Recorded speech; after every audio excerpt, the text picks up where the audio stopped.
Hey everyone, welcome to our episode today. You join us in the round of 16 in the Conference League. We're playing Fenerbahce. It's the second leg. We're at home. We had an absolute barn burner of a first leg. We're going to show you what's happened with that one. We've had some transfers. We've had a new tactical system. The works. Let's get into it.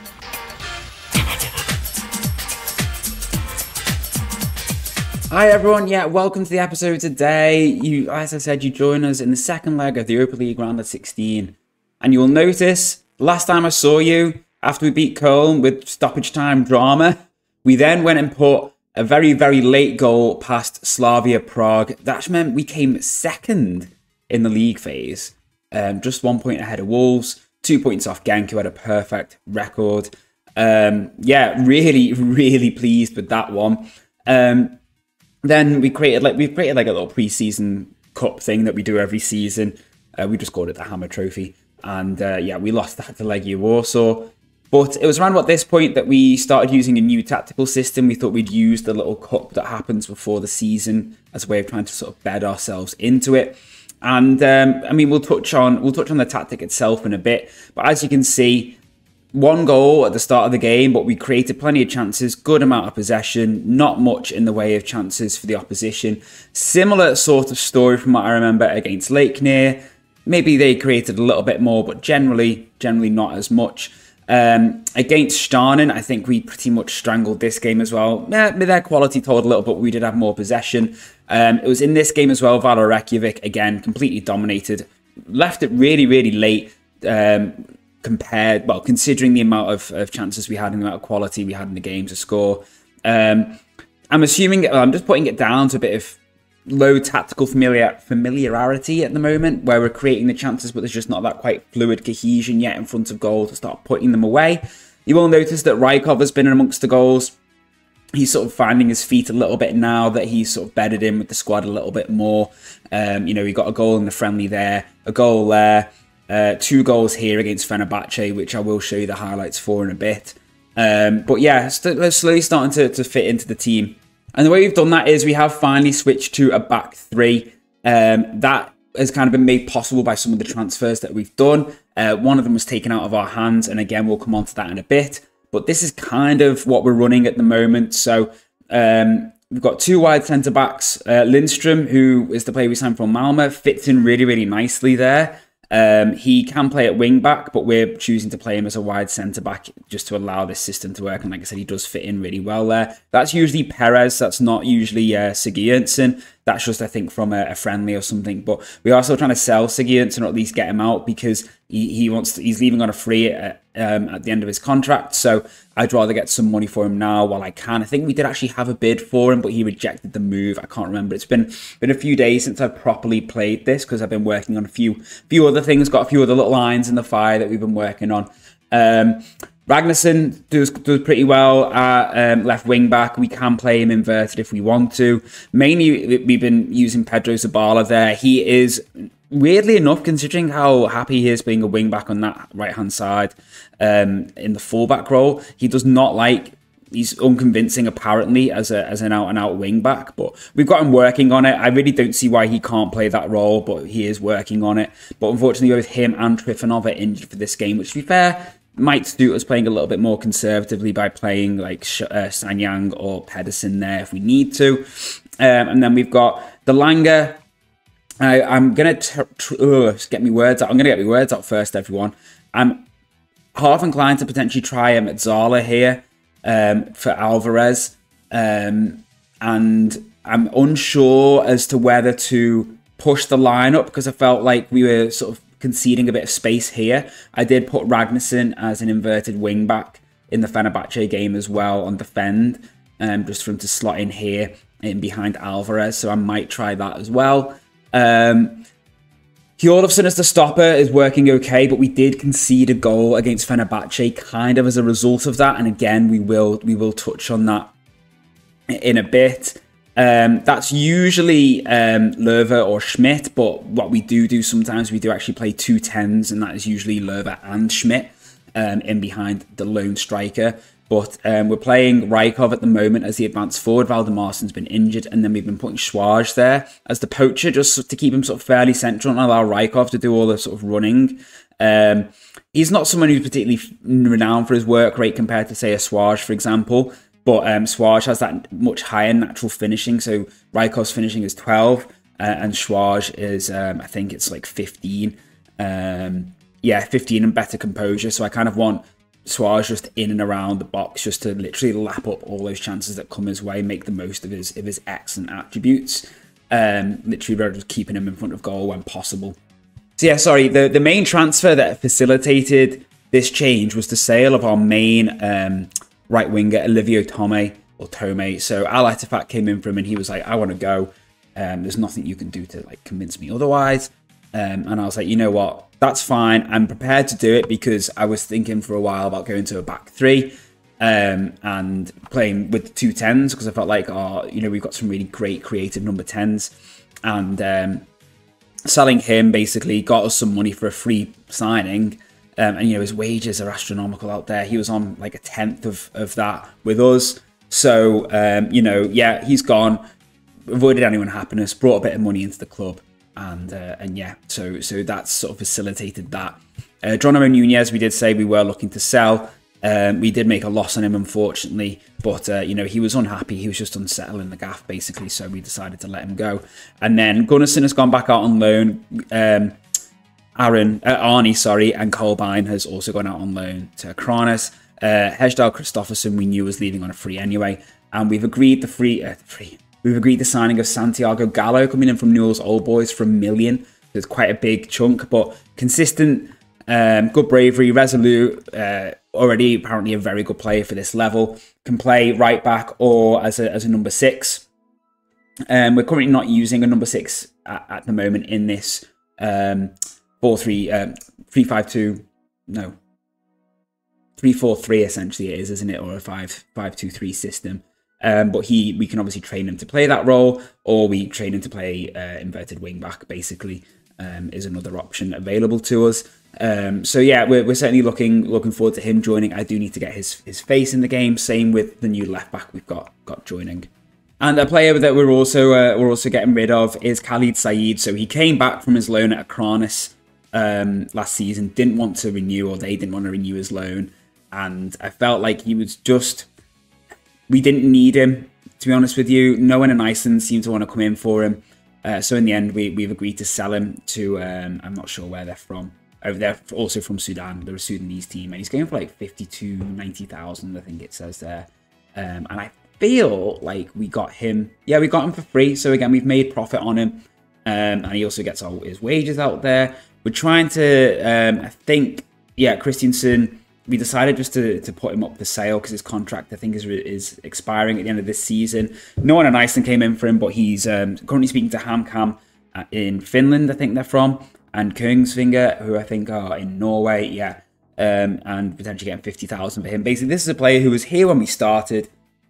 Breither Blick bid for him early doors. He went there for like 90k. We then brought him back in on a free after a couple of seasons. And basically, we've got about 140k out of him, which isn't bad. Gonzalo Gonzalez is also leaving, another player who we were looking to basically phase out. No one in Iceland came in for him, and we've managed to get 23,000 for him from a club back at his native. Is he Argentinian? I think he's Argentinian, or is he Uruguayan? Yeah, in his native Argentina. So we're still going to have him until the summer, and he'll certainly be useful in our Conference League run for the time being. But yeah, just good to get a little bit of money for him, just because the club's finances, I think I've got not a little bit carried away, but premature and really trying to hammer the loan farm. Like last season, you know, our wage budget was struggling a little bit at times, so I kind of sort of reined it in and sold a few players who I felt were of limited use to us. Tried to get them out into the league, but if no one was coming in for them in the league, I was like, you know what, I'm just going to sell you and get some money in. So, obviously, the scoreline's already been spoiled for you by myself. You know, it was 3-3, we did say. But we took the lead really fortuitously. Really lucky Rykov goal. Don't know what the keeper was doing. But maybe slightly against the run of play in the first half. And then Hjorlofsson plays just a bit of what I put down as a hopeful ball over the top, and it went on to Rykov, and he smashed it in. And I was thinking, flipping heck, 2-0, fantastic. And then, like, 5 minutes later, we were in dreamland with Hjorlofsson rising highest to nod in that Swaj corner. And now you're thinking, well, we know it finishes 3-0, so what the frick happened there? And basically, Mulder should be being tightly marked. He wasn't, and he scores. Frustration number one. Now, watch this closely, because this is what I was talking about with the Hjorlofsson role as a stopper. So he pushes up here to try and cut the ball out. He doesn't get it, and then Dinchki basically runs in behind. He's got Perez with him, but still, Hjorlofsson would have been there to help out, so that's why we're unsure. And this one is just absolute shooting yourself in the foot defending. Basically, 2-3 players marking the same person. Free header, and then Minchev gets it and is able to just sweaty it back for Yashin, and 3-0.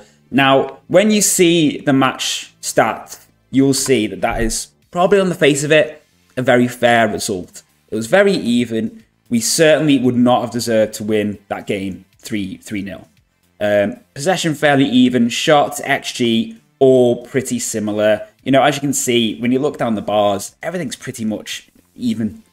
It's just annoying that we were in a really good position away from home and threw it away, much like we did last time we played them, where we conceded like a 91st minute equaliser.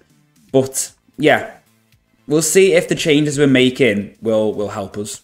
So I think for the lineup, we are going to try Pedersen at wing back. We're going to leave Alvarez as the deep line playmaker. Maybe we put Delanga on defend, actually, just to see if he'll sit in a little bit deeper. Keep Ragnarsson as the inverted wing back. I think we will stick with the higher defensive line just to sort of try and squeeze that space a little bit. Schmidt is going to start over Lerver, and it's going to be Rykov and Swaj, but we have got Valdemarson just back from injury, so he will be available to play. And, oh, yeah, fingers crossed, everyone.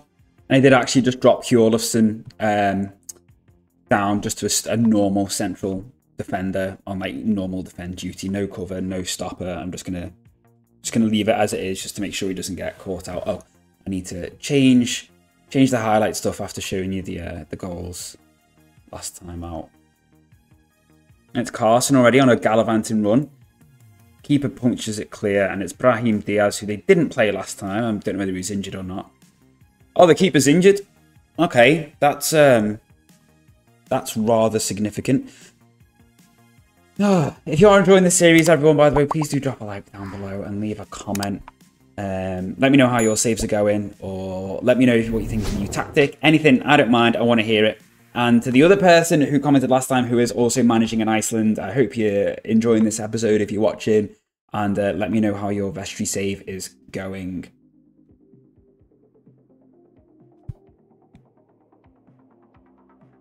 So far, nothing.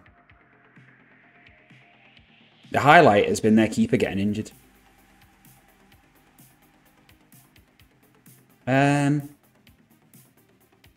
That was far too easy for Mert Mulder. Mert Mulder, sorry.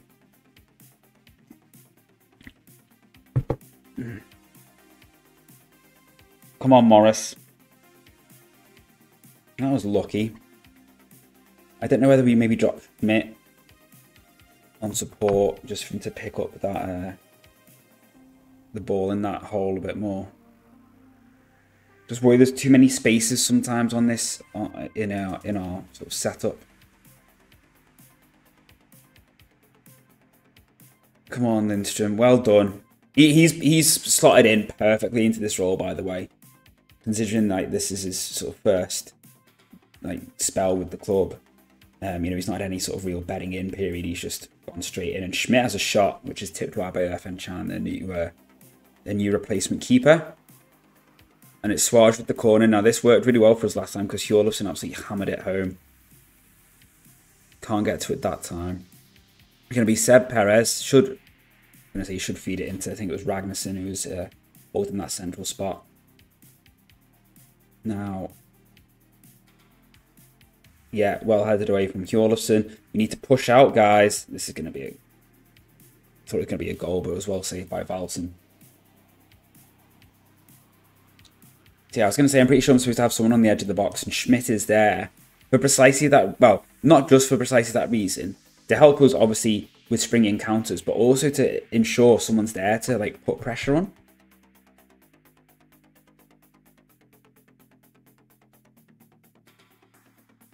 I want to see a little bit more, really, from them. I'm not seeing enough in this half, really. Suarez is tired, Schmidt's tired, the Langer is tired. I say tired. You know, they're going to need to come off at some point, aren't they, in this game? So, second half is underway. Pretty uneventful first half, really. Most of the chances came for Fenerbahce. We didn't really have anything concrete.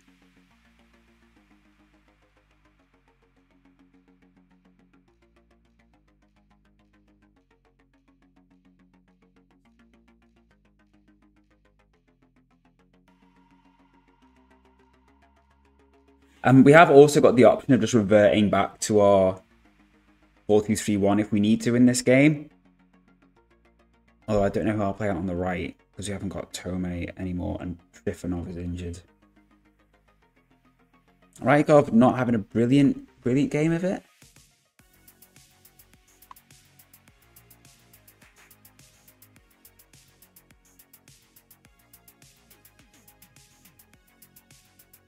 Nice.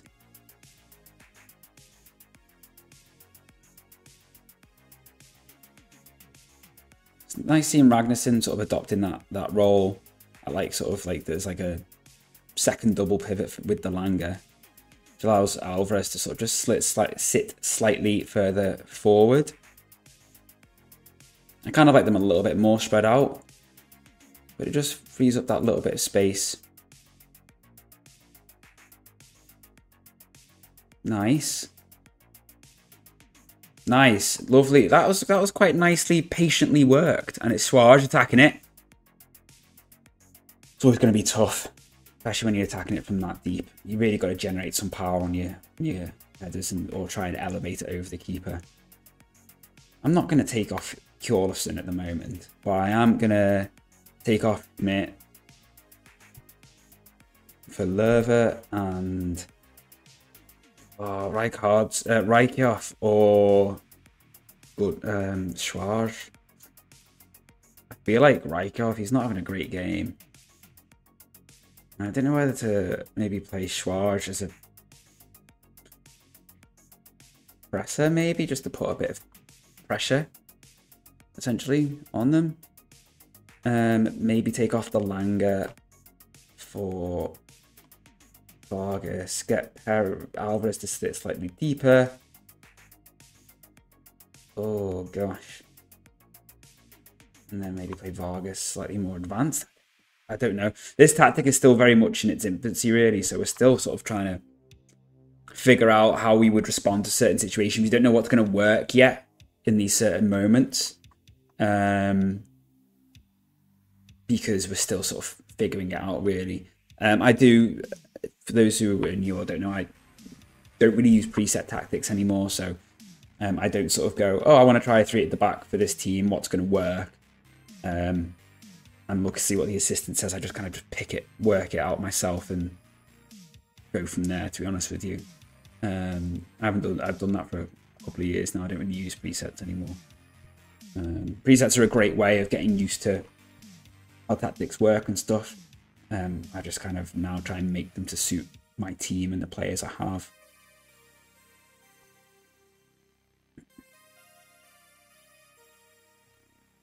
Ragnarsson's solid because he's looking really tired, but he did really well there. I think I'm going to take Schwarz off because he's also tired, and I think I might go to the 210s just to try and... Oh, nearly. I think I might, yeah, bring on Matuk for Schwarz, put Lerver there in behind Valdemarsen and Matuk in there. Yeah, advanced midfielder works, and we'll put him slightly further ahead. I just don't like this on this side. Maybe we just do that, or maybe he goes on. Oh man, I don't know. I might just leave them both as a double pivot of playmakers for now. Anyone else? Ragnarsson does really need to come off. Maybe we do put Siggy Ernstson on. He can't really do that role yet, but maybe we just put him on there because it looks like it's potentially going to end up going to extra time at this rate. Maybe go work ball into box, means we've got the playmakers on the outside. And I've got slightly shorter passing on, and I've also got passing to space. Now, I often don't usually do that because I feel like if you're passing it short, surely you want to be playing it. He's offside. He's well offside. Sure, you want to be playing it long into space. But that Rijkaard goal in the first leg came because we played the ball over the top into space. What? He looked well offside. He looked well offside. Look at him making his... Oh. I still think he's offside. I don't think Perez is like... I do think he was offside. It's probably just a match ending thing, and it didn't match the sort of movement up of Perez and him. But I was convinced he was off. Convinced. And it looks like our European dream is going to end unless we can pluck something out of thin air from here. We've got a corner. We've got a corner. Keeper's up. Valson's up.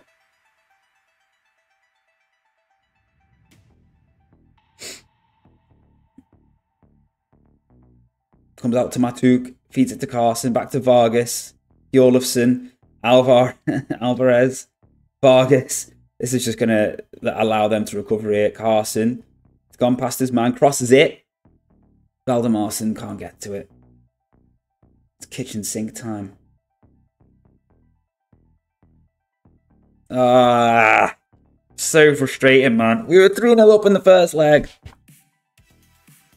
But what all that means for the coefficient is we're going to finish this year with 17.75, which should hopefully see us go up to 32nd, I think, assuming no other teams around us pick up points, which will mean, from what I remember, that we'll have a team going to the Europa League instead of... Yes, we'll have a team going to the Europa League, a team going to the second round of the Conference League, and a team going to the first round of the Conference League, obviously, as well as the winners going to the Champions Path first round. So, with that in mind, I think we crack on with the league. You know, the league is kind of by the by, I feel, at this point. So, I think the logical place for me to bring it back is going to be the Champions League when that kicks off around here. Be interested to see, I can't remember what happened last time, if those changes in the coefficient places come into effect for us this season. So obviously they'll come in at the end of this Champions League season, but obviously our league season will still be going on, the 2032 one. So it'll be interesting to see if that happens, and then if we actually end up finishing the season. So, like, theoretically, we could start this season, and, like, Breither might be in second or something, which means they've got, what, a place in the Conference League? And they might finish second, but if the changes come into effect at the end of the Champions League season affect our current season, they'll then go Europa League. I feel like I'm explaining that terribly, but it makes sense in my head. Yeah, if anyone knows, let me know. I'll obviously keep an eye and see what happens. I guess what we might say in the league rules when the Champions League ends, I'm not sure. We'll see. I don't think there was anything else I particularly needed to show you today. So I hope you did enjoy that episode. I guess I kind of did in some ways. Like, you know, we got to the round of 16 in the Conference League. That's really, really good going. But it's frustrating that I felt like we definitely could have gone further if we hadn't thrown away that 3-0 lead.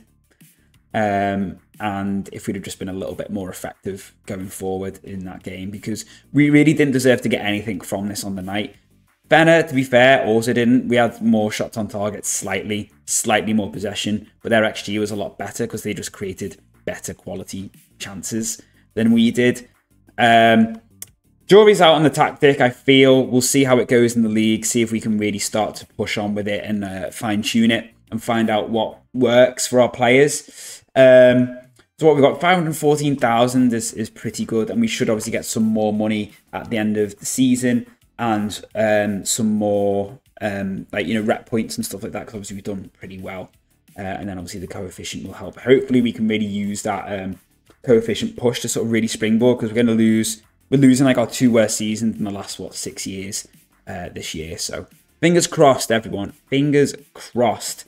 That aggregate is going to start going up, because we're going to lose this one, then we'll have that 5-year rolling average, which is then going to take into account that one. Then hopefully the following season we'll get another sort of 6, hopefully 7 or 8 point season if we're a bit lucky, and then we'll lose that one and that'll take over. So theoretically we can replace this season with a really good one. It could potentially really sort of start springing up into like cementing our place around the like low 30s, but potentially even get into the high 20s.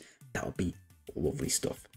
But yeah, thank you so much for watching, everyone. I really do appreciate you sticking with me at this stage of the save, and let's see what we can do going forward. Take care, everyone. Thank you so much for watching. Bye for now.